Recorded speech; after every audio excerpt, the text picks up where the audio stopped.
오늘 김상조 공정거래위원장 후보자의 청문회는 오늘만 기다렸다는 듯 야당의 파상 공세 그 자체였습니다. 문재인 정부가 재벌 개혁 정책의 적임자로 지명한 순간부터 터져나온 각종 의혹들과 가려진 진실은 무엇인지 이와 관련해 전문가 두 분 모시고 말씀 나눠보도록 하겠습니다. 김대현 중앙조선 기자는 계속 자리 지켜주고 계시고요. 네. 김남국 변호사님 자리하셨습니다. 안녕하세요. 재벌 개혁 전문가예요? 아닙니다. 관계에 대한 활동을 뭘 하셨어요? 아니요. 아, 그럼 오늘 그냥 청문회 관련해서? 인사청문회 관련해서 이제 법률적인 부분, 특히나 이제 뭐 위장 전입이라든지 아니면 논문 표절이라든지 이런 부분, 저도 이제 박사과정이 있기 때문에 그런 부분에 대해서 말씀드리려고 나왔습니다. 그러니까 법률적으로 하자가 정말 있는지. 네, 맞습니다. 예, 위장 논문 표절을 어디까지 논문 표절이라고 보고 과연 이것이 공정거래위원장 직무 수행과 연관성이 있는지 없는지 그런 걸 따져보기 위해서 나오셨다. 네. 그럼 전문가라고 해줘야 될 것 같네요. 이태광 교수님 자리하셨습니다. 반갑습니다. 기분 나빠요? 네. 기분 나빠요? 아니 근데 교수님은 문화철학 아니에요? 네. 역시 청문회 내용. 그렇죠. 재벌 개혁이 아니고. 네, 재벌 개혁도 제가 조금 관심이 있는데 일단 논문 표절. 문제? 예, 논문 표절 문제를 좀 말씀을 드리면 지금 박사시죠? 그렇죠. 저도 그 논문 심사 계속하고. 네. 그리고 위장 전입? 예. 예를 들어서 그 본인이 많이 해봤고 잘 알아요? 저는 안 했죠. 저는 그런 게 있는 줄도 몰랐어요. 그러니까. 집이 없어요? 말소되는 줄도 몰랐어요. 주민등록증 말소됐다지 않습니까? 그래서 저는 갔다 와서 당연히 재신고해가지고 복원했는데. 예. 그걸 또 말소시키지 않고 그냥. 어디 갔다 왔어요? 유학 갔다 왔어. 유학 가면 보통 이제 말소가 되는데요. 예. 근데 이제 제 같은 경우는 그냥 갔다가 와가지고 그냥 복원을 했거든요. 아무 생각 없이. 근데 왜 위장 전입해가지고 이제 살려두는 것도 있다는 걸 처음 알았습니다, 이번에. 저도 그건 잘 몰랐는데 유학을 짧게 갔다 와서 그런가? 자, 시청자 여러분들께서도 샵5400으로 다양한 의견 보내주시기 바라겠습니다. 견해를 반영해 드리도록 하겠습니다. 자, 전체적으로 총평을 한번 해주시죠. 김상조 후보자 발표 직후부터 네. 정말 저도 오늘 저 내용을 자세히 못 봤는데 의혹이 막 두 자릿수가 된다? 정말 이분이 재벌 개혁을 주장했던 분답지 않게 청렴하고 이 도덕적인 삶을 안 살아온 거 아닌가? 하는 이런 의혹까지도 막 그 의심까지도 들었단 말이에요. 김상조 공정거래위원장 후보자는 아마 비교적 깨끗하게 이 직장 생활과 사회 생활을 해오신 분으로 평을 받고 있죠. 예. 네, 기본적인 건 그렇습니다. 예. 근데 이제 검증 과정에서 보니까 일상적으로 일반인들 혹은 과거 고위공직자가 범했던 위장 전입과 관련된 의혹 아니면 논문 표절 관련된 의혹 이런 부분들도 이런 부분에서 완전히 배제되지 않는다. 완전히 자유롭지 않다. 이런 부분이 이제 등장하니까 이 부분에 대해서 야당은 강경 기조로 야당의 존재감을 이번 기회에 인사청문회를 통해서 부각시키자라고 하는 전략으로 나가고 있고 근데 정부 입장에서는 집권 초기 재벌 개혁과 그리고 그동안의 을지로위원회라고 하는 그 별도 조직을 통해서 이른바 대기업 중소기업 간의 갑을관계를 개선하기 위한 노력을 해왔지 않습니까? 근데 그 취지에 지금 가장 적합한 후보라고 판단하기 때문에 이 인사청문회를 통과하길 희망하고 있고 그리고 통과가 만약에 국회에서 합의가 도출되지 않을 경우에도 정부는 아마 인선을 강행할 가능성이 높지 않나 싶습니다. 예. 그리고 이제 두 번째는 외교부 장관 후보자인 강경화 후보자. 오늘은 안 했죠. 네, 오늘은 안 했는데 조만간 예정돼 있습니다. 그건 예정돼 있을 때 할 때 다시 하면 안 될까요? 예, 알겠습니다. 오늘 김상조 네. 그럼 공정거래위원장. 진작에 말씀을 하시죠. 예, 원고에 다 그렇게 있어요. 예, 알겠습니다. 아니 그래서 질문이 오늘 대체적으로 나온 질문이 어느 게 핵심적인 질문이었었어요?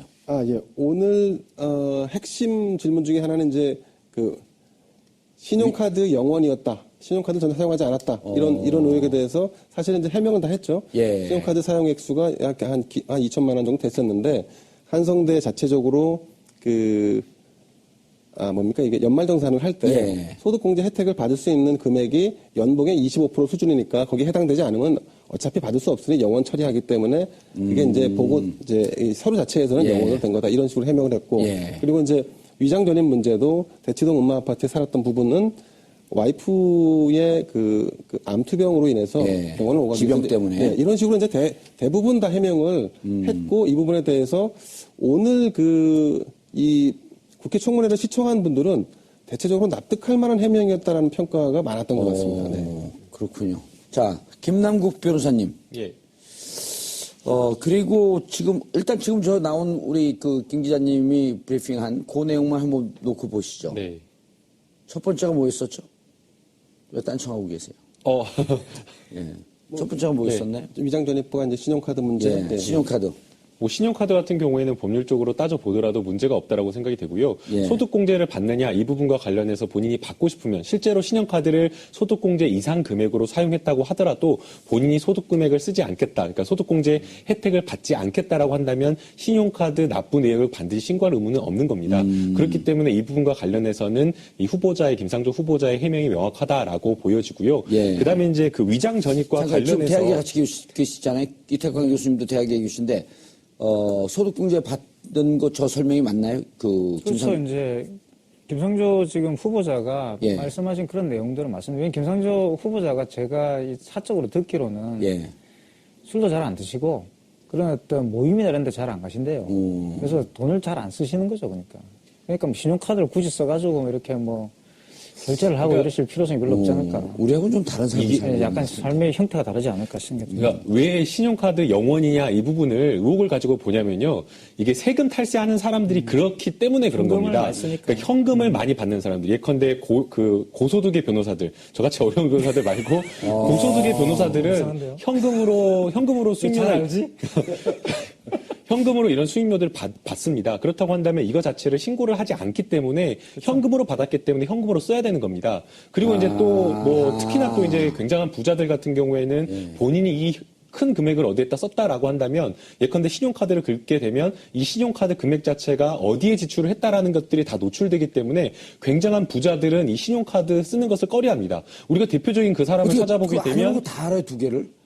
이게 대표적인 게 바로 최순실 씨가 그랬습니다. 최순실 씨 같은 경우도 이 카드 쓰는 걸 쓰기 싫어하고 현금으로만 다 결제를 하고 금고에도 현금을 쌓아뒀다라고 이야기를 하고 있는데요. 실제로 많은 부자들이 탈세를 하는 사람들이 그런 식으로 신용카드를 쓰지 않고 현금을 쓰는 어떤 그런 의혹 때문에 사실은 이제 그런 의혹을 제기를 한 건데요. 일반적인 어떤 사람들이 봤을 때는 신용카드를 쓰지 않는 경우도 꽤 있기 때문에 이것을 김상조 후보자의 어떤 문제로 좀 보기에는 어려울 것 같습니다. 신용카드 안 쓰는 사람들 또 있어요. 신용불량자들. 신용카드가 안 나오죠. 예. 아니, 못 써요. 그래갖고 현금으로만 쓰는 분들이, 백화점 가면 그런 분들이 점점 는대잖아요. 현금을 쓰는 분들이. 그래서 사회가 이제 어려워지면서 뭐 경제하면서 신불자들이 많이 생기거든요. 예. 그리고 또 이제 일정 정도 소득이 되는 사람들이 고위 신불자가 되는 경우도 있어요. 예. 근데 현금을 쓴다고 해서 예. 다 이렇게 노출되지 않는 건 아니고 그래요? 이제 일반 서민들은 소득공제를 받기 위해서 현금 영수증을 아주 초두천하게 그렇죠. 받죠. 맞습니다. 슈퍼에 가서 뭐 예. 1,000원, 2,000원도 다 현금 영수증을 받아서 예. 나중에 연말정산 때 소득공제를 받으려고 하죠. 근데 이제 대체로 검은 돈을 많이 축적한 분들은 현금 영수증조차도 안 하기 때문에 이제 노출이 안 되는 거죠. 네. 자, 우리도 그런 검은 돈이 막 있어봤으면 좋겠어. 그죠? 현금으로 막 펑펑 쓰게 그냥. 왜 그걸 쓰시려고 그래요? 예? 쓰실 필요가 없는데. 돈 있으면 쓰죠. 돈. 딴거 자기가 쓸 만큼만 가지고 쓰시면 제일 좋죠. 그걸 왜 뭐 쓸데없는 돈을 지금 많이 받아가지고 김상조 문제가 됩니다. 위원장 얘기하고 있거든. 저 얘기하는 게 아니고. 그래, 김상조 위원장 후보자도 제가 볼 때는 예. 좀 그런 스타일이 아닌가. 왜냐하면 이분이 재밌는 게 그 삼성에서 이제 특강을 해달라 그래가지고 예. 가셔가지고 아마 그때 500만 원인가 이렇게 주겠다고 이제 강연료를 주겠다 그러니까 그 정도의 돈이 필요 없다. 그럼 52만 원만 받으셨어요. 예. 원래 이제 그 기준이, 김영란법에 따른 기준이 그겁니다. 그럼 이제 어디 또 딴 곳에 가서는 뭐 30몇만 원을 받으셨다고 하더라고요. 38만 원인가 받았다고 그러고. 그러니까 그런 식으로 본인의 기준이 철저하게 있는 거죠. 그분하고 비교가 되네. 그 전직 대통령인데, H모대, 그냥 그 H모대가 한양대거든요. H모대. H모대는 왜 말씀하시는 거예요? 아니, 이제 다른 데서는 그렇게 영혼 없이 얘기하는데 우리는 한양대인데, 거기에서 이제 뭐 특강을 하는 개건 교수 비슷하게 하면서 한 달에 한 뭐 300에서 500 정도씩 해갖고 1년 하게 되면 6천만 원, 7천만 원씩 이렇게 되잖아요. 그리고 실질적으로 1년에 한 번밖에 안 가는 거야. 그렇죠. 예, 그런 분이 대통령 되는 사회였었어요, 한때는. 누군지는 알겠습니다. 누군지 알겠죠? 9년 중에, 참 9년 중에 한 많죠. 분인데 이상하게 그분이 네. 남성분이야. 그분 참 그렇게 말씀하셔도 다 알아요. 다 알아요? 정 의원님, 저 지난주에 특강 다녀오셨는데 얼마 받으셨습니까? 아, 저 특강 가면 돈 안 받습니다. 안 받으십니까? 예, 아, 받아서 다시 주고 옵니다. 아, 그렇습니다. 시민사회운동단체 쪽에서 하는 거기 때문에. 예, 예. 근데 많이 받습니다. 많이 받아서 꼭 줍니다. 아, 그렇습니까? 왜냐면 적게 주지 마십시오. 많이 줘서 주고 오죠. 저는 돈을 다 줍니다, 주로. 역시, 예. 뭘 박수를 치고 그러세요, 패널이에요. 네. 패널은 늘 MC에 대해서 비판적 관점, 예. 견제의 마인드. 알겠습니다. 근데 거기에서도 좀 차이가 나죠. 예. 김상조 후보자 같은 경우는 돈을 받으셔가지고 주는 게 아니고요. 본인의 노력한 만큼 받아간다는 겁니다. 예. 근데 이게 상당히 중요한 포인트라고 저는 생각해요. 그러니까 많은 분들이 지금 김상조 후보자가 거기도 철학이 나오네. 재벌도 네네. 과도하게 그거예요. 적은 지분으로 네. 전체를 경영권을 잡으려고 하지 말고 3%면 3% 정도만 행사해라. 바로 그겁니다. 그게 이제 자기 생활에도 습관화되어 있는 거고요. 그래서 지금 사실 그 비리라고 그래가지고 또 이제 여러 가지 뭐 문제가 된다고 그래 펼쳐놔서 그렇지. 예. 가만히 보시면 굉장히 교묘하게 그 균형을 맞춘 그게 많이 있어요.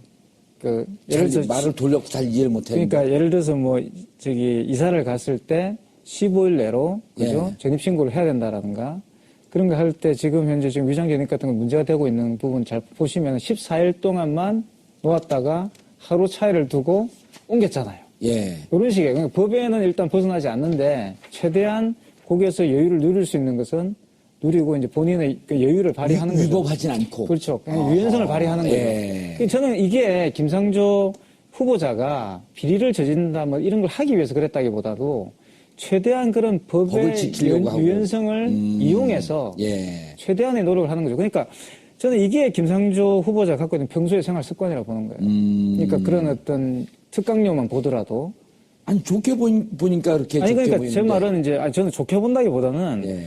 그 사람의 내재적 논리로 한번 파악을 해보면 이해가 되는 부분이 많이 있다는 거예요. 예. 그러니까 이분 입장에서는 내가 위법을 한 건 아니지 않느냐라는 예. 것이 있는 것이고 논문 표절 한번 얘기해 보실까요? 그것도 사실 이게 사실 한국에서는 이게 자기 표절이라 그래가지고 문제가 되고 있습니다. 그러니까 예. 물론 이제 자기 표절이라는 거는 한국과 같은 특수한 그런 승진 임용 제도에서는 약간 그 반칙이 될 수 있어요. 왜냐하면 자기 논문을 계속 부풀려가지고 논문을 쓰게 되면 지금 그래프가 나와 있는데 네. 저걸 보고 한번 설명해 주시죠. 양이 이제 많아지는 거 아니에요, 그죠? 예. 그러면 이제 2005년, 2006년 사이 논문 3건 자기 표절 의혹. 이렇게 지금 이제 야단순 제기한 거죠. 그렇죠. 그런데 사실 일단 외국에서는 자기 표절이라는 개념이 없어요, 그러니까. 아, 왜냐면 그래요? 이제 같은 논문을 썼다 그래가지고 그 논문을 좀 더 발전시켜가지고 저걸 설명을 해달라니까요. 다른데 투구를 할 수 있다. 예. 2005년, 2006년 사이 논문 3건 자기 표절 의혹이 지금 제기됐는데 예. 거기다 김상조 후보자는 2006년 이후에는 없었다. 그리고 그것은 예. 사회적 문제로 대두된 뒤 여러분 자기는 자기 표절 안 했다. 저 2006년도가 김병준 교육부총리가 그 논문 네. 표절 문제가 됐을 때. 자기 표절 문제가 예. 부각됐죠.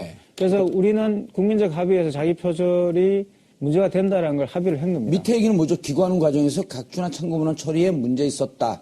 예, 그러니까 저걸 좀 설명을 드려야 될 것 같은데요. 예. 일단은 이 표절 문제와 관련해서 인사청문회 과정에서 교수들이 입각하고 이럴 때 굉장히 이제 논란이 됐던 부분입니다. 예. 그런데 이제 당시에 이제 사회적인 논란은 굉장히 많이 됐지만 표절이냐 아니냐라는 이 부분에 대해서 학계에서 공통적인 어떤 기준 자체가 없었습니다. 앞서 이제 교수님께서 말씀을 해주셨지만 자기 표절이라는 개념 자체가 사실은 엄격하게 또 없었던 외국에서는 없는 거예요? 그러니까 외국에도 자기 표절 개념이 있긴 하지만 그 자체 개념 자체가 엄격하게 존재를 하지 않는 그런 것이 있었기 그게 때문에 무슨 얘기? 여기는 없다 그러고 저기는 있다 아니, 그러고 그 두 분이. 없다는 뜻이 무슨 뜻이냐면 자기 표절이라는 그 방식 자체가 굉장히 애매하다는 거죠. 내가 이제 예를 들어서 컨퍼런스 같은 데 발표를 한 초기 논문이 그러니까 있잖아요. 우리 시청자분들이 정확하게 알기 위해서 네. 딱 끊어갖고 얘기를 해주셔야 돼요. 그렇죠. 말씀을 드리자면 이거는 이제 좀 복잡한 이야기인데 외국에서 예를 들어서 내가 A라는 곳에 논문을 하나 냈는데 네, A라고 하는 학술지에. 네, 그런데 그 논문을 나중에 몇 년간 더 연구를 해가지고 보완해서 B라는 학술지에 또 투고를 할 수 있어요. 예. 그럴 경우에는 자기 표절이 아닙니다. 그냥 논의가 발전된 거기 발전된 때문에. 거니까. 그게 물론 이제 앞에 나온 여러 가지 문장들이나 또 논의들이 반복돼 나올 수는 있죠. 예. 하지만 이제 논의가 확정됐다 인정을 해주는 거예요. 근데 그것을 발표했다고 해가지고 이 교수가 특별히 무슨 혜택을 받고 승진을 하고 이런 제도가 있는 건 아니거든요. 그러니까 말 그대로 본인이 열심히 연구해가지고 연구를 발전시켰다. 자기의 의견을 발전시켜서 진화시켰다. 이제 양심에 맡기고 그것을 발표하면 되는 거죠. 근데 우리는 이제 그게 승진에 영향을 주거든요. 논문의 개수가 우리는 중요해지는 거예요. 예. 그러니까 자기 표준을 공인된 했을 경우 학술지에 몇 편의 논문을 발표했느냐. 그렇죠. 질이 아닙니다, 우리는. 질적 평가가 아니기 때문에 양으로 평가를 하는 거예요. 그러니까 같은 논문을 쪼개가지고 여러 군데 내버리면 이분이 혜택을 받을 수가 있죠. 그러면은 혜택을 받고 결국은 고만고만한 똑같은 논리를 살짝살짝 바꿔갖고 그렇죠. 자기 표절한 거 아니냐. 제목만 바꿔서 내는 승진하기 거죠. 위해서 네. 더 많은 연구 업적을 냈기 위해서 돈을 받기 위해서 네. 그래서 이제 2006년에 그게 문제가 됐던 겁니다. 예. 우리 같은 경우는. 그래서 이제 그런 의미에서 지금 변호사님이 말씀하신 것처럼 여기는 자기 표절이라는 기준이 엄격하게 없다라는 이야기는 그 이야기인 거죠. 동의하나요? 예, 동의한 그 설명이고요. 그리고 예. 이제 그러면 과연 그렇다고 한다면 이 김상조 후보자가 자기 표절했다는 부분이 어떤 것이냐라는 걸 봐야 될 텐데요. 자기 표절에도 사실은 여러 가지가 있습니다. 예컨대 진짜 그냥 논문 수를 부풀리기 위한 자기 표절이 있을 수 있고요. 예. 그러니까 연구 내용 자체가 뭐 새로울 것이 전혀 없는데도 불구하고 마치 이게 새로운 것인 것처럼 이렇게 형태만 바꾸는 그런 자기 표절이 있을 것이고, 그 다음에 기존에 가지고 있던 그 논문 수를 약간 세분화 쪼개가지고 대부분은 기존에 했던 연구와 다를 바가 없는 이런 자기 표절이 있을 건데, 김상조 후보자가 자기 표절이라고 한 이 지금 야당에서 지적한 2005년도에서 2006년도에 있었던 논문에 본인이 썼던 논문의 일부분을 인용 처리를 하지 못한 그 실수이기 때문에 사실상 매우 경미하다라고 평가를 해야 될 것이고요. 누가요? 김상조 후보자요. 예, 그러니까 누가 평가하냐고요. 이거는 그 표절 기준입니다. 2008년도에 표절 기준. 예, 그런 얘기 해주셔야 돼요. 사회적인 합의에 의해서 공통된 이 기준이고요. 그다음에 이제 2000년도에 이제 지금 저기 아까 CG에 나온 그 내용이 있었는데, 2000년도에 있었던 것은 등재지에 올리는 것과 그다음에 이제 그 해연도에 있었던 연구 용역 보고서와의 내용이 일부 겹치는 부분이었는데, 이것도 역시 자기 표절로 보기에는 좀 어렵다라는 지금 이야기를 할 수밖에 없을 것 같습니다. 지금 저기 나오는 내용이 기고하는 과정에서 각주나 참고 논원 처리에 있었다라는 이 부분입니다. 예. 2008년 이후에는 꼼꼼하게 처리했다. 그 답변이 네네. 일단 팩트가 맞겠죠. 저렇게 답변한 게. 그리고, 그럼 야당에서 이 부분에 대해서 이제 더 이상 문제 제기를 안 했나요? 그러면도 표절이다 한 거예요? 어떻게 한 거예요? 야당은 계속해서 의혹을 제기하는 거죠. 의혹을 제기했고. 네, 그렇습니다. 근데 답변과 의혹을 제기하는 와중 속에서 객관적으로 봤을 때 네네. 누구의 말이 더 설득력이 있었나요? 일단은 의혹을 제기하는 측에서 예. 의혹을 제기할 때 기존의 언론의 보도를 먼저 내지 않습니까? 예. 이렇게 이제 청문회 준비를 하면서 의혹이 있는 부분은 특정 언론과 이렇게 교감하면서 정보를 제공하고 기사가 나는데, 그러면 본 청문회에서 이제 기사가 난 뒤에 이루어지는 본 청문회에서는 조금 더 깊이 있게 들어가거나 아니면 그 사안이 중차대함을 더 부각시키거나 하는 걸로 전략적인 어떤 행동으로 가야 되는데, 지금 오늘 청문회는 공교롭게도 그렇지 못했기 때문에 상대적으로 야당이 청문회에서 날카롭지 못하다. 송곳질을 못했다. 송곳질이가 나오지 않았다. 준비가 잘 안 돼 있었다. 그렇습니다. 그런 측면에서 볼 때 이 논문 표절 부분도 예. 더 확산되기보다는 오히려 이해가 후보자의 되는 쪽으로. 어떤 해명과 또 양해를 구하는 이 차원으로 더 부각되지 않았나 예. 이렇게 생각이 됩니다. 청담동 소재 아파트 보유 문제는 뭐예요? 예. 요건도 이제 청담동의 H 아파트를 분양받았는데. 한양 아파트예요? 예. 한양 아파트는 오늘 한양대 아니고 한양 아파트 많이 나오네. 이 한양 아파트는 아닐 겁니다. 근데 이제 이 아파트를 특혜 분양받았다. 이제 이런 의혹이 제기됐습니다. 당시에 이 의혹을 제기한 자유한국당 홍일표 의원은 이때 이 아파트 청약 경쟁률이 74대 1이었는데, 근데 어떻게 미분양으로 해서 분양을 받았다고 해명을 하느냐. 74대 1이요? 예, 그렇습니다. 본인도 받았나 보죠? 예? 홍일표 의원도 받았나요? 그거는 뭐 어떻게 알았을까요? 확인할 수 없는데, 뭐 이거는 이제 언론 보도나 이런 거는 이제 특히 나오니까요. 강남에 이제 뭐 유명한 어떤 자리에 있는 아파트는 나오는데, 근데 이제 홍일표 의원도 조사를 해봐야겠네. 저는 이제 해명한 부분에서 약간 좀 예. 의아한 부분이 있었습니다. 이 정보를 미분양 정보를 복덕방을 통해서 알았다라고 이제 해명을 했는데, 근데 이제 통상적으로 이제 대학 교수나 이제 사회생활 하시는 분들이 동네 다니면서 내가 사는 지역도 아닌 곳에서 복덕방에 가서 요즘 미분양 있습니까? 혹시 아파트 좋은 물건 있습니까? 이런 식으로 접근하는 경우는 그렇게 흔치 않은 것 같습니다. 그렇죠. 맞습니다. 예. 그리고 또 이제 이 아파트의 평수가 크지 않았다라고 얘기했었는데 실제로 몇 평이냐 물어봤더니 41평이라고 얘기했습니다. 이게 크지 않았던 건 분명하지만 작지도 않았던 거죠. 41평은 작은 거 아닌가요? 다만 그런가요? 다만 이제 이런 건 있습니다. 그 관행적으로 아파트를 지을 때 최저층과 최고층의 경우 분양이 잘 안 되기 때문에 그렇기 때문에 이 건설 시공사가 나중에 납품을 했거나 하청업체에다가 대물로 지급하는 경우가 왕왕 있습니다. 그렇기 때문에 분양을 아예 분양할 때 좀 빼놓고 하는 경우가 있고. 그늘진 1층 미분양 상태였다?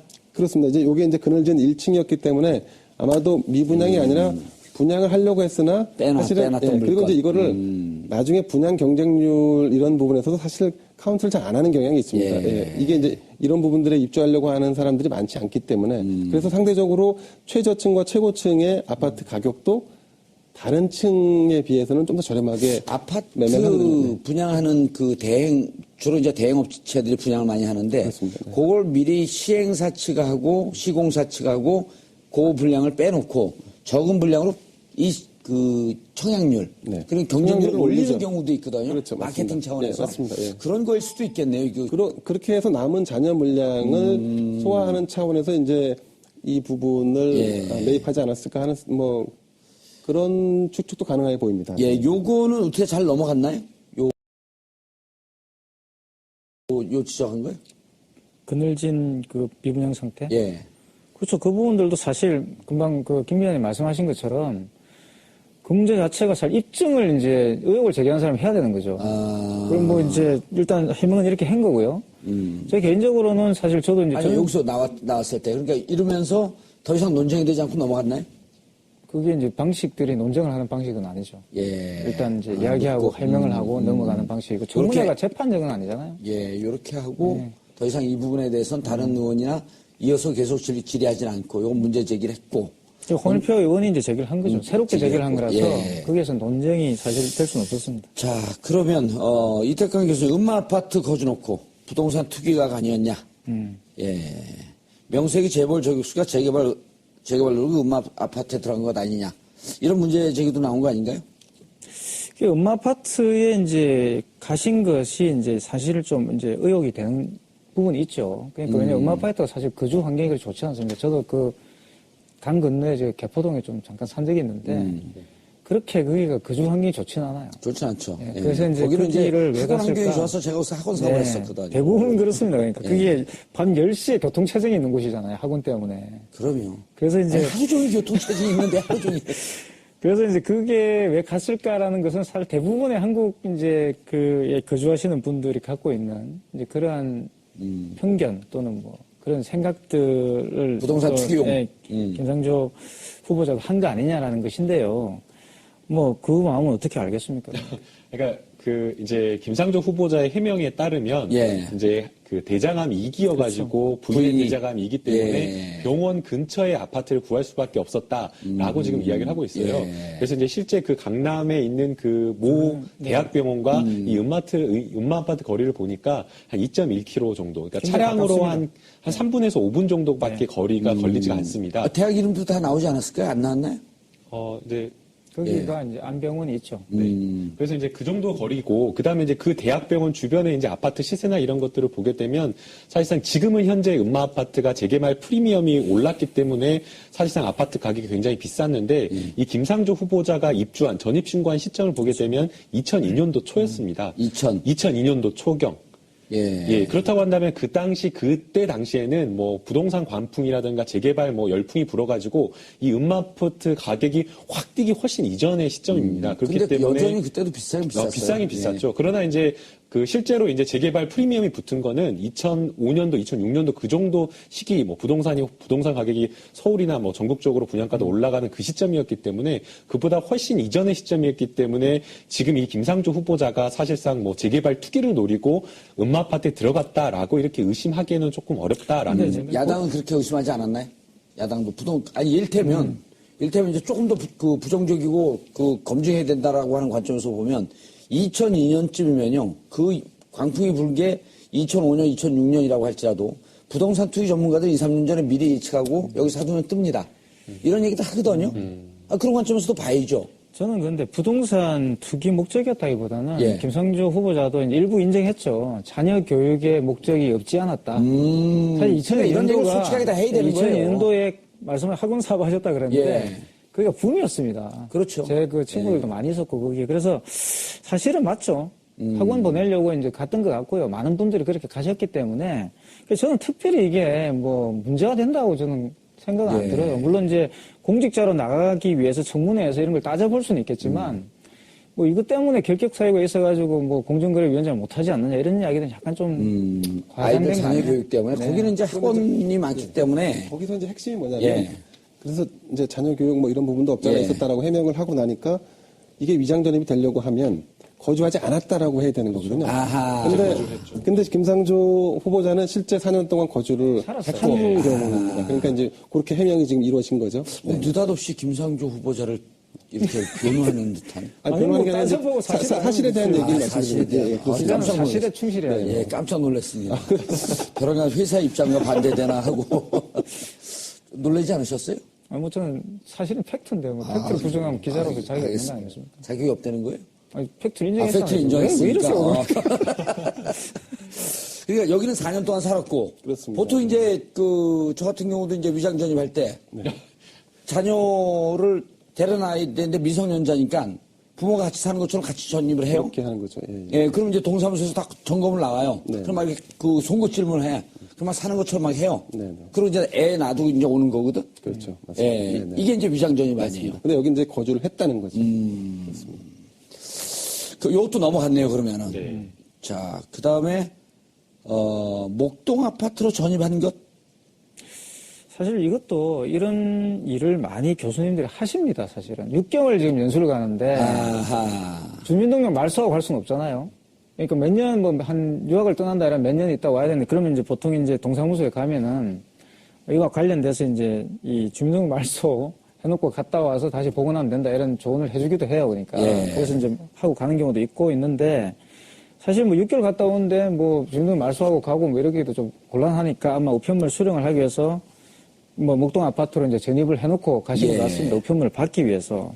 그런 것 같고, 이것도 자세히 따져보면, 물론 이제 의혹을 가지고 본다면 좀 의혹이 되지만, 자세히 또 따져보면은, 사실 뭐 크게 문제될 일은 없는 거죠. 단지 이제 부주의한 측면이 있다는 거죠. 부주의한 측면. 예. 그러니까 이제 이런 것들이 오해를 받을 수가 있고, 이와 관련돼가지고, 또 이제 뭐, 앞으로 해명해야 될 여러 가지 이제 논리를 만들어내야 되는데, 그 김상조 후보의 이 의혹을 해명하겠다고 나온 논리들이 좀 어처구니 없는 논리들이 많이 있었어요. 그러네. 그게 저는 오히려 이제 오히려 의혹을 터트려도 키웠다. 불발. 예, 의혹을 터트려버렸다는 거죠. 제가 이제 실제로 2015년, 16년 1년 동안 워싱턴 DC에 연수를 가 있었는데 예. 저 같은 경우는 그러니까 김상조 후보자는 굉장히 정확한 일처리를 하시는 분이에요. 저 같은 경우는 그냥 주민등록에 대한 어떤 아무런 조치도 하지 않고 그냥 다녀왔거든요. 저는 마찬가지예요. 그러면 이제 신경 안 쓴다는 어떤 현상이 벌어지냐면 제가 살던 집에 새로 들어오신 분들이 막 쏟아지는 우편물을 처리하기에 이제 짜증도 날 수 있거든요. 예, 이제 오히려 민폐가 될 수 있는 부분이 있죠. 예. 그러니까 깔끔하게 자기 삶을 그런 거죠. 정리하면서 신경 쓰는 이제 어떤 측면에서 보면 그런 건데 이제 이게 위장 전입의 어떤 의혹을 가지고 바라보는 시선에서는 굳이 저렇게까지 한 거가 이제 우리처럼 이제 일반적인 것과는 좀 다르다라고 보는 거겠죠. 예. 그런데 이제 보면은 김상조 후보자 이력 가운데 이제 3가지 사회이사, 정부위원, 연구비 거절. 이런 거는 본인의 삶을 무척 깔끔하게 정리하면서 살았다 이렇게 볼 수 있는 거 아닌가요? 이거는 뭐 상상도 하기 어려운 거죠. 왜냐하면 사실은 이제 그 대학에서 교수라고 하는 그 직함의 예. 가장 이제 큰 매력적인 것은 연구 아니겠습니까? 그러니까 대학에서 학문을 한다라고 한다면 본인이 이제 어떠한 연구 활동을 했다라는 것을 보여주는 게 굉장히 교수로서는 명예고 예. 그 직 자체가 그 일을 하는 겁니다. 그렇다고 한다면 사실은 연구비를 연구하기 위해서 받는 것은 어떻게 보면 자연스러울 수도 있는데 김상조 그런 것도 후보자, 거절했고. 예, 김상조 후보자 같은 경우에는 정부위원 활동도 하지 않았고요. 그 다음에 기업에 굉장히 비판적인 어떤 역할을 할 수 있는 사회이사 역할조차 하지 않았습니다. 어떻게 보면 기업 입장에서는 김상조 후보자가 재벌이나 이런 데 굉장히 비판적이니까 회유하는 어떤 것으로서 굉장히 고액의 연봉을 제시하면서 사회이사로 영입을 하려고 하는 어떤 그런 노력들을 굉장히 많이 했을 것으로 생각이 됩니다. 그럼에도 불구하고 지금까지 사회이사 역할을 한 번도 하지 않았고요. 그 다음에 이제 다음 번이 더 놀라운 건데요. 대학 연구소의 어떤 소장이나 이런 직함을 받으면서 사실상 돈을 또 연구비를 받을 수도 있었습니다. 예. 이게 어떻게 되는 구조를 좀 말씀을 드리면 대학의 어떤 센터라고 하면서 그 연구 그 소장을 맡고요. 직접 본인이 돈을 받으면 연구 이 돈이 노출이 되니까 실제 기업이나 이런 데서는 학교로 돈을 주고 학교에서 그 센터에 그 예산을 배정하는 식으로 해가지고 기업에서 직접 지원을 하는 것을 숨기는 경우도 꽤 있습니다. 그런데 이제 김상조 후보자 같은 경우에는 그러한 방법으로도 돈을 받지를 아예 않았고 실제 학교에서 하는 어떤 그런 연구비나 이런 것도 아예 거절을 했다는 거죠. 그래서 연구 목적으로 하지 않고 타이틀만 두고 기업으로부터 우회적으로 조금 불법성 있는 돈을 받는 이런 경로가 대학에서는 왕왕 있는데 그렇죠. 그거조차도 하지 않았다. 예, 맞습니다. 합함이네요. 예. 그래서 이제 딱 한 건 이제 연구 용역을 크게 이제 받은 게 있다라고 하는데요. 그게 이제 그 서울대 총장, 그 본인의 이제 정운찬 총장이 이제 김상조 후보자의 그 은사님이신데 이분이 이제 부탁을 해서 이제 외부의 연구 기관에 이제 용역을 하나 받은 게 있다라고 합니다. 자, 마지막 문제가 그 김 후보자의 부인 학교 교사 채용. 이태광 교수님.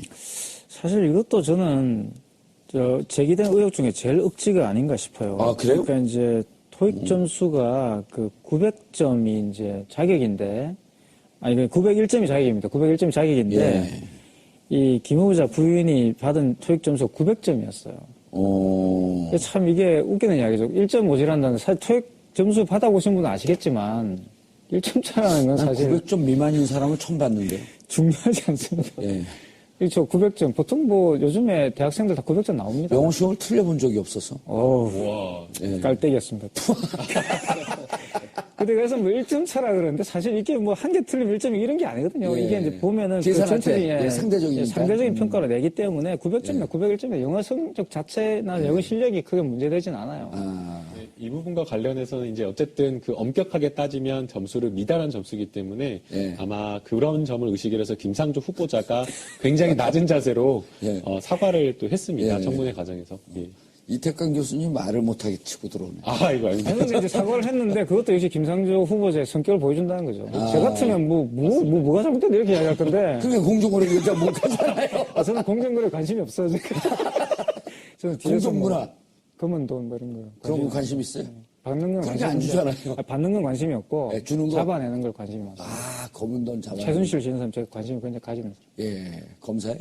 아니 뭐 저는 문화평론가인데 왜 그렇게 할까? 예. 왜 검은 돈에 끌릴까? 왜 검은 돈에 부를까? 알겠습니다. 마지막 정리를 우리 기자님이 하셔야겠는데 두 분들이 말이 왔다 갔다 하면서 정리가 안 돼가지고. 그 900점과 901점은 단 1점 차이긴 하지만 사회 기조와 틀을 유지한다는 측면에서는 그 1점 이상의 의미를 가지고 있다. 그렇기 때문에 그 김상조 후보자가 이제 본인 문제였다면은 더 큰 문제가 됐겠지만 사실 이거는 그 부인에 관련된 부분. 그럼 당시 강사 교사 지원도 안 했다는 거 아닙니까? 예, 그렇습니다. 예. 그 이제 김상조 공정위원장 후보자가 과연 문재인 대통령이 임명할 것이냐? 임명을 강행할 것이냐 안 할 것이냐의 이제 이 이제 결단만 남아 있는 상황이라고 봅니다. 지금 국회에서 합의하에 이 평가 보고서를 채택할 가능성은 좀 낮아 보이는데 여론이 어떻게 갈지는 조금 더 지켜봐야. 어떻게 할 것 같아요? 지켜볼 건 다른 방송 가서 얘기하시고 여기서는 예. 어떻게 할 것 같습니까? 임명합니까 안 합니까? 저는 강행을 하시지 않을까 뭐 이렇게. 꼭 강행이라고 얘기해야 되겠어요. 임명하실 걸로 보여집니다. 예. 알겠습니다. 문재인 대통령의 지지율, 살펴봤고요. 그리고, 김상조 공정거래위원장, 지명자, 인사청문회 관련해서 살펴봤습니다. 공직자가 부정하면 안 됩니다. 하지만 또 인사청문회에서는 공직자가 제기된 문제가 직무 관련성이 있느냐 없느냐 하는 쪽으로 좀 정확하게 지적하고 바라보는 관점도 필요할 거라고 생각합니다. 오늘 김상조 공정거래위원장 후보자의 청문회는 오늘만 기다렸다는 듯 야당의 파상 공세 그 자체였습니다. 문재인 정부가 재벌 개혁 정책의 적임자로 지명한 순간부터 터져나온 각종 의혹들과 가려진 진실은 무엇인지 이와 관련해 전문가 두 분 모시고 말씀 나눠보도록 하겠습니다. 김대현 중앙조선 기자는 계속 자리 지켜주고 계시고요. 네. 김남국 변호사님 자리하셨습니다. 안녕하세요. 재벌 개혁 전문가예요? 아닙니다. 관계에 대한 활동을 뭘 하셨어요? 아니요. 그럼 오늘 그냥 청문회 관련해서 인사청문회 관련해서 이제 예. 법률적인 부분, 특히나 이제 뭐 위장 전입이라든지 아니면 논문 표절이라든지 이런 부분, 저도 이제 박사 과정이 있기 때문에 그런 부분에 대해서 말씀드리려고 나왔습니다. 그러니까 법률적으로 하자가 정말 있는지. 네, 맞습니다. 예, 위장 논문 표절을 어디까지 논문 표절이라고 보고 과연 이것이 공정거래위원장 직무 수행과 연관성이 있는지 없는지 그런 걸 따져보기 위해서 네, 나오셨다. 맞습니다. 네. 그럼 전문가라고 해줘야 될 것 같네요. 이태광 교수님 잘하셨습니다. 반갑습니다. 기분 나빠요? 웃으세요? 왜? 기분 나빠요? 아니 근데 교수님은 문화철학 아니에요? 네. 역시 청문회 내용. 그렇죠. 그러니까 재벌 개혁이 아니고. 네, 재벌 개혁도 제가 조금 관심이 있는데 일단 논문 이런 표절. 문제, 논문 표절 문제를 좀 말씀드리면 지금 좋을 것 박사시죠? 같고. 그렇죠. 저도 그 박사 논문 심사 받았죠. 계속하고. 네. 그리고 위장 전입 예. 예를 들어서 그럼 본인이 많이 해봤고 잘 알아요? 저는 안 했죠. 저는 그런 게 있는 줄도 몰랐어요. 그러니까. 집이 없어요? 주인공이 말소되는 줄도 몰랐어요. 주인공이 말소됐다지 않습니까? 그래서 저는 갔다 와서 당연히 재신고해가지고 복원했는데 예. 그걸 또 말소시키지 않고 그냥 어딜 갔다 왔어요? 유학 갔다 와서 유학 유학 가면 가면- 보통 이제 말소가 되는데요. 예. 근데 이제 제 같은 경우는 그냥 갔다가 와가지고 그냥 복원을 했거든요. 아무 음. 생각 없이. 근데 왜 위장 전입해가지고 이제 살려두는 것도 있다는 걸 처음 알았습니다, 이번에. 저도 그건 잘 몰랐는데 유학을 짧게 갔다 와서 그런가? 자, 시청자 여러분들께서도 샵5400으로 다양한 의견 보내주시기 바라겠습니다. 견해를 반영해 드리도록 하겠습니다. 달라 그래가지고 예. 가셔가지고 아마 그때 500만 원인가 이렇게 주겠다고 이제 강연료를 주겠다 그러니까 그 정도의 돈이 필요 없다. 그럼 52만 원만 받으셨어요. 예. 원래 이제 그 기준이 김영란법에 따른 기준이 그겁니다. 그럼 이제 어디 또 딴 곳에 가서는 30몇만 원을 받으셨다고 하더라고요. 38만 원인가 받았다고 그러고. 그러니까 그런 식으로 본인의 기준이 철저하게 있는 거죠. 그분하고 비교가 되네. 그 전직 대통령인데 H모대 그냥 그 H모대가 한양대거든요. H모델. 그러니까 이 H모델은 왜 말씀하시는 거예요? 이제 다른 데서는 그렇게 영혼 없이 얘기하는데 우리는 한양대인데 거기에서 이제 특강을 하는 개건 교수 비슷하게 하면서 한 달에 한 300에서 500 정도씩 갖고 1년 하게 되면 6천만 원, 7천만 원씩 이렇게 되잖아요. 그리고 실질적으로 1년에 한 번밖에 안 간 거야. 그렇죠. 예, 그런 분이 대통령 되는 사회였었어요, 한때는. 누군지는 알겠습니다. 누군지 알겠죠? 9년 중에, 참 9년 중에 한 많죠. 분인데 이상하게 그분이 네. 남성분이야. 그분 참 그렇게 말씀하셔도 다 알아요. 다 알아요? 정 의원님, 저 지난주에 특강 다녀오셨는데 얼마 받으셨습니까? 저 특강 가면 돈 안 받습니다. 안 받으십니까? 예, 받아서 다시 주고 옵니다. 그렇습니다. 시민사회운동단체 쪽에서 하는 거기 때문에. 예. 근데 많이 받습니다. 많이 받아서 꼭 줍니다. 그렇습니까? 왜냐면 적게 주지 마십시오. 많이 줘서 주고 오죠. 저는 돈을 다 줍니다, 주로. 역시. 예. 뭘 박수를 치고 그러세요, 패널이. 패널은 늘 MC에 대해서 비판적 관점, 예. 견제의 마인드. 알겠습니다. 근데 거기에서도 좀 차이가 나죠. 예. 김상조 후보자 같은 경우는 돈을 받으셔가지고 주는 게 아니고요. 본인의 노력한 만큼 받아간다는 겁니다. 예. 근데 이게 상당히 중요한 포인트라고 저는 생각해요. 그러니까 많은 분들이 지금 김상조 후보자가 거기도 철학이 나오네. 재벌도 네네. 과도하게 그거예요. 적은 지분으로 네. 전체를 경영권을 잡으려고 하지 말고 3%면 3% 정도만 행사해라. 바로 그겁니다. 그게 이제 자기 생활에도 습관화되어 있는 거고요. 그래서 지금 사실 그 비리라고 그래가지고 또 이제 여러 가지 문제가 된다고 그래 펼쳐놔서 그렇지. 예. 가만히 보시면 굉장히 교묘하게 자, 전체적으로 총평을 한번 해주시죠. 김상조 후보자 발표 직후부터 네. 정말 저도 오늘 저 내용을 자세히 못 봤는데 의혹이 막 두 자릿수가 된다? 정말 이분이 재벌 개혁을 주장했던 분답지 않게 청렴하고 이 도덕적인 삶을 안 살아온 거 아닌가? 하는 이런 의혹까지도 막 그 의심까지도 들었단 말이에요. 김상조 공정거래위원장 후보자는 아마 비교적 깨끗하게 이 직장 생활과 사회 생활을 해오신 분으로 평을 받고 있죠. 예. 네, 기본적인 건 그렇습니다. 예. 근데 이제 검증 과정에서 보니까 일상적으로 일반인들 혹은 과거 고위공직자가 범했던 위장 전입과 관련된 의혹 아니면 논문 표절 관련된 의혹 이런 부분들도 이런 부분에서 완전히 배제되지 않는다. 완전히 자유롭지 않다. 이런 부분이 이제 등장하니까 이 부분에 대해서 야당은 강경 기조로 야당의 존재감을 이번 기회에 인사청문회를 통해서 부각시키자라고 하는 전략으로 나가고 있고, 근데 정부 입장에서는 집권 초기 재벌 개혁과 그리고 그동안의 을지로위원회라고 하는 그 별도 조직을 통해서 이른바 대기업 중소기업 간의 가불관계를 개선하기 위한 노력을 해왔지 않습니까? 근데 그 취지에 지금 가장 적합한 후보라고 판단하기 때문에 이 인사청문회를 통과하길 희망하고 있고, 그리고 통과가 만약에 국회에서 합의가 도출되지 않을 경우에도 정부는 아마 인선을 강행할 가능성이 높지 않나 싶습니다. 예. 그리고 이제 두 번째는 외교부 장관 후보자인 강경화 후보자. 오늘은 안 했죠, 네, 오늘은 안 했는데, 조만간 예정돼 있습니다. 그건 예정돼 있을 때 할 때 다시 하면 안 될까요? 예, 알겠습니다. 오늘 김상조 그럼 국민의위원장. 진작에 말씀을 하시죠. 예, 원고에 다 그렇게 있어요. 아, 예, 알겠습니다. 아니 그래서 질문이 오늘 그 대체적으로 나온 질문이 어느 게 핵심적인 질문이었었어요? 아, 예. 오늘, 핵심 질문 중에 하나는 이제, 신용카드 영원이었다. 신용카드 전혀 사용하지 않았다. 이런 의혹에 대해서 사실은 이제 해명은 다 했죠. 신용카드 사용 액수가 약 한 2천만 원 정도 됐었는데, 한성대 자체적으로 이게 연말정산을 할 때 소득공제 혜택을 받을 수 있는 금액이 연봉의 25% 수준이니까 거기에 해당되지 않으면 어차피 받을 수 없으니 영원 처리하기 때문에 그게 이제 이제 서류 자체에서는 영원으로 된 거다. 이런 식으로 해명을 했고 그리고 이제 위장 전입 문제도 대치동 음마 아파트에 살았던 부분은 와이프의 그 암투병으로 인해서 병원을 오가게 지병 때문에 이런 식으로 이제 대부분 다 해명을 했고 이 부분에 대해서 오늘 이 국회 청문회를 시청한 분들은 대체적으로 납득할 만한 해명이었다라는 평가가 많았던 것 같습니다. 네. 그렇군요. 자, 김남국 변호사님. 예. 그리고 일단 지금 저 나온 우리 김 기자님이 브리핑한 그 내용만 한번 놓고 보시죠. 네. 첫 번째가 뭐였었죠? 왜 딴청하고 계세요? 예. 첫 번째가 뭐였었나요? 위장 전입부가 이제 신용카드 문제. 신용카드. 신용카드 같은 경우에는 법률적으로 따져보더라도 문제가 없다라고 생각이 되고요. 소득공제를 받느냐 이 부분과 관련해서 본인이 받고 싶으면 실제로 신용카드를 소득공제 이상 금액으로 사용했다고 하더라도 본인이 소득금액을 쓰지 않겠다. 그러니까 소득공제 혜택을 받지 않겠다라고 한다면 신용카드 납부 내역을 반드시 신고할 의무는 없는 겁니다.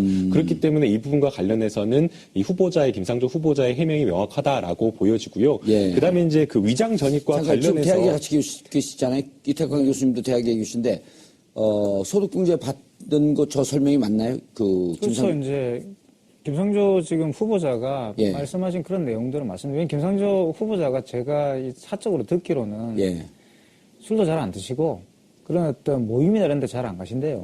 그래서 돈을 잘 안 쓰시는 거죠. 그러니까 신용카드를 굳이 써가지고 이렇게 결제를 하고 이러실 필요성이 별로 없지 않을까. 우리하고는 좀 다른 삶이 약간 삶의 형태가 다르지 않을까 싶습니다. 그러니까 왜 신용카드 영원이냐 이 부분을 의혹을 가지고 보냐면요.